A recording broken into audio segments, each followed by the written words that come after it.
ഏകീകൃത കുർബാന നടപ്പാക്കാതെ വിരുദ്ധ നിലപാടെടുക്കുന്ന എറണാകുളം അങ്കമാലി അതിരൂപത അപ്പോസ്തലിക് അഡ്മിനിസ്ട്രേറ്റർ രാജിവെക്കണമെന്നാവശ്യപ്പെട്ട് ഒരു വിഭാഗം വിശ്വാസികൾ ബിഷപ്പ് ഹൌസ് ഉപരോധിച്ചു.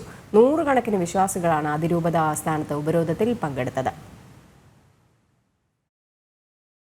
ഏകീകൃത കുർബാന സംബന്ധിച്ച് എറണാകുളം അങ്കമാലി അതിരൂപത അഡ്മിനിസ്ട്രേറ്റർ ബോസ്കോ പുത്തൂർ മുനിസിപ്പൽ കോടതിയിൽ നൽകിയ സത്യവാങ്മൂലം വിശ്വാസികളെ വഞ്ചിക്കുന്നതാണെന്ന് ചൂണ്ടിക്കാട്ടിയാണ് ഒരു വിഭാഗം വിശ്വാസികൾ പ്രതിഷേധവുമായി രംഗത്തെത്തിയത്.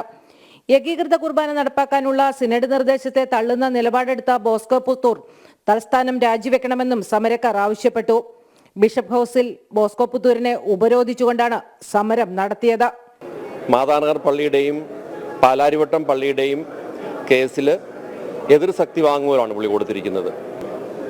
സെയിന്റ് തോമസ് മൗണ്ടിൽ നിന്ന് സഭയുടെ ഏകീകൃത കുർബാനയ്ക്ക് അനുകൂലമായിട്ട് അവർ സത്യവാങ്മൂലം കൊടുത്തു. എന്നാൽ ഈ അതിരൂപതയുടെ ചാർജ് വഹിക്കുന്ന അപ്പസ്തോലിക് അഡ്മിനിസ്ട്രേറ്റർ നേരെ തിരിച്ച് പ്രവർത്തിച്ചത് തികച്ചും സഭാവിരുദ്ധമാണ്. അദ്ദേഹം ഈ പദവിയിൽ ഇരിക്കുവാൻ ഒരു നിമിഷം പോലും ഇരിക്കുവാൻ അർഹനല്ല.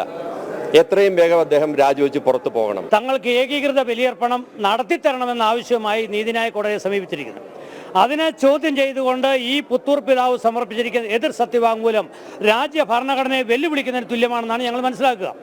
അത് സഭയോടുള്ള വഞ്ചനയാണ്, സഭാ വിശ്വാസികളോടുള്ള വഞ്ചനയാണ്, സഭാ തീരുമാനത്തോടുള്ള തിരസ്കരണമാണ്.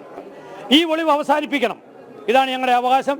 അത് നടക്കുന്നവരെ ഇവിടെ കിടക്കാൻ തന്നെ ഇതിന് ഭക്ഷണം കഴിച്ചില്ല, നിരാഹാരമെങ്കിൽ നിരാഹാരം. അത് അനുവർത്തിച്ചാൽ ഞങ്ങൾ പിന്മാറൂ. ഈ കാര്യം അറിയിക്കാനാണ് ഞങ്ങളിവിടെ വന്നത്.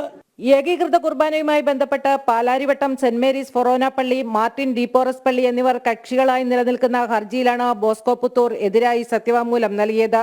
വിഷയം വിശ്വാസ അനുഷ്ഠാന ആചാരങ്ങളെ സംബന്ധിക്കുന്നതായതിനാൽ സിവിൽ കോടതിക്ക് പരിഗണിക്കാൻ കഴിയുന്നതാണോ എന്ന് പരിശോധിക്കണമെന്നായിരുന്നു സത്യവാങ്മൂലം. ജനം, കൊച്ചി.